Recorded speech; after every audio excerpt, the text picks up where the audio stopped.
Have you ever stood at the threshold of something truly transformative? A major career breakthrough, a healthier lifestyle, or a deep, meaningful relationship, only to watch yourself derail it before it fully materialized? Maybe you delayed an important task until it was too late, pushed away someone who truly cared, or abandoned a healthy habit just as it was beginning to show results. If this sounds familiar, you're not alone. A few years ago, I set out to improve my health after receiving concerning test results. Determined, I followed through with consistent exercise, nutritious meals, and proper rest. For 3 months, I felt unstoppable. My energy levels surged, my mood lifted, and my medical results showed undeniable progress. Friends noticed the changes and showered me with encouragement. Then, inexplicably, I started making small exceptions. A skipped workout here, an indulgent meal there, until gradually, all my hard-earned progress unraveled. Looking back, I realized this wasn't an isolated incident. Time and time again, just as things were improving, I found myself backsliding. The burning question remained: why do we so often stand in our own way?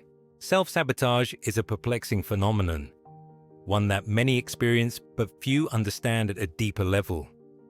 Today, we're delving into the groundbreaking psychological insights of Carl Jung, who revealed that self-sabotage isn't merely about weak willpower or bad habits. It stems from the hidden depths of our unconscious mind, a part of us that paradoxically believes it is protecting us. In this video, we'll explore why our minds sometimes work against our goals, uncover the unseen forces driving these patterns, and most importantly, discuss how to reclaim control by integrating the parts of ourselves that we've long ignored. Before diving into Jung's explanation of self-sabotage, let's take a brief look at the man behind these transformative ideas. Born in 1875 in Switzerland, Carl Jung initially worked alongside Sigmund Freud, but eventually carved his own path, forming what we now call analytical psychology. While Freud focused largely on repressed desires, Jung expanded our understanding of the unconscious, introducing the concept of archetypes, the collective unconscious, and the persona, the mask we wear to navigate social expectations. Terms like introversion and extroversion, which shape modern psychology and self-understanding, originated with Jung. But perhaps his most profound insight for understanding self-sabotage lies in his concept of the shadow. The parts of ourselves that we have disowned, repressed, or neglected. Jung famously said, "Until you make the unconscious conscious, it will direct your life and you will call it fate." This means that much of our self-sabotage stems from unconscious forces within us that operate outside of our awareness. It's not merely bad luck or lack of discipline. It's an internal dynamic where some hidden part of us actively resists change. Think of it this way. Just as you're on the brink of success, just as you're about to step into something greater, an invisible force within pulls the emergency brake. Self-sabotage manifests in countless ways. Procrastination keeps us from taking crucial steps forward. Numbing behaviors, like overindulging in food or substances, provide temporary comfort but hinder long-term progress. In relationships, we push people away just as they're getting close. In careers, we undervalue ourselves, avoid opportunities, or create unnecessary conflict. No matter the specific form, the pattern remains. Just as we're about to level up, something deep inside resists. Why? Jung's answer lies in the shadow, the reservoir of everything we've been conditioned to reject about ourselves. From childhood, we learn which traits are acceptable and which must be hidden. Perhaps expressing anger led to rejection, so we learned to suppress it. Maybe ambition was discouraged, making us fear standing out. The more we repress, the more fragmented we become. Instead of integrating these aspects, we push them into the unconscious, where they continue to influence our lives in distorted ways. The shadow isn't just a storage space for negative traits. It holds many of our greatest strengths and potentials too. But when left unexamined, these hidden aspects tend to surface in ways that sabotage us rather than serve us. A classic sign of unacknowledged shadow material is projection. When we strongly dislike or react negatively to certain traits in others, it's often because they reflect something disowned within us. Jung stated, "Everything that irritates us about others can lead us to an understanding of ourselves." If someone's arrogance deeply bothers you, perhaps you've suppressed your own confidence.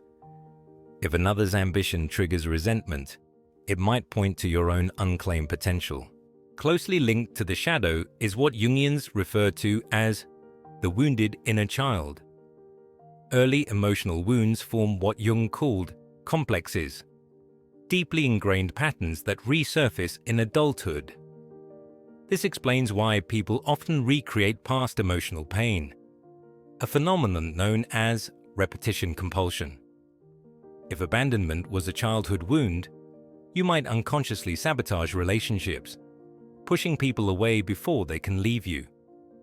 If criticism was a formative experience, you may have internalized an inner critic that undermines your achievements. These behaviors aren't conscious choices. They're survival strategies carried over from childhood, long past their necessity. Jung proposed that the psyche naturally seeks balance and wholeness. In this sense, self-sabotage isn't merely destructive. It's often a misguided attempt at equilibrium. If we over-identify with work, for example, our unconscious might push us toward burnout or avoidance, forcing us to address neglected needs. If we cling too tightly to a self-image of being good or selfless, suppressed parts of us may lash out in ways that contradict that identity. Jung called this principle enantiodromia, the tendency for things to turn into their opposite when taken to extremes. The more forcefully we suppress something, the more powerfully it emerges. This understanding shifts how we view self-sabotage. It's not just something to eliminate, it's something to understand. It signals that parts of us are crying out for integration. True growth requires us to face the fear of change, to move beyond the identity we've carefully constructed, and to embrace the wholeness of who we are. Jung warned that people will do anything, no matter how absurd, to avoid facing their own soul. But he also reminded us that the privilege of a lifetime is to become who you truly are. So, how do we begin the work of integration? One powerful approach is shadow work, consciously exploring the hidden parts of ourselves. This can be done through journaling prompts, such as 1. What patterns of self-sabotage appear repeatedly in my life? 2. What traits in others provoke strong reactions in me? 3. What aspects of myself have I tried hardest to suppress or hide? 4. What am I afraid would happen if I truly succeeded? Dream analysis, a practice Jung emphasized, can also reveal unconscious conflicts. Recurring dreams of missing something important, being pursued, or feeling unprepared often symbolize hidden fears about change and growth. Another technique is active imagination, allowing different parts of yourself to speak through visualization or dialogue, bringing their underlying motivations into consciousness. Ultimately, Jung's work teaches that overcoming self-sabotage isn't about eliminating our shadow, but integrating it. Repression gives it power. Awareness gives us choice. The aggressive tendencies we deny can transform into healthy assertiveness. The suppressed creativity we fear can become our greatest asset. The vulnerability we hide can deepen our relationships. The goal isn't perfection, it's wholeness. As we wrap up, reflect on your own patterns of self-sabotage. Instead of simply fighting them, ask what they might be trying to tell you. What parts of yourself are seeking acknowledgement? This journey requires courage. The courage to see yourself fully and to embrace every part of who you are. Jung once said, "Your vision will become clear only when you look into your own heart. Who looks outside dreams. Who looks inside awakes." I'd love to hear your experiences with self-sabotage and shadow work in the comments.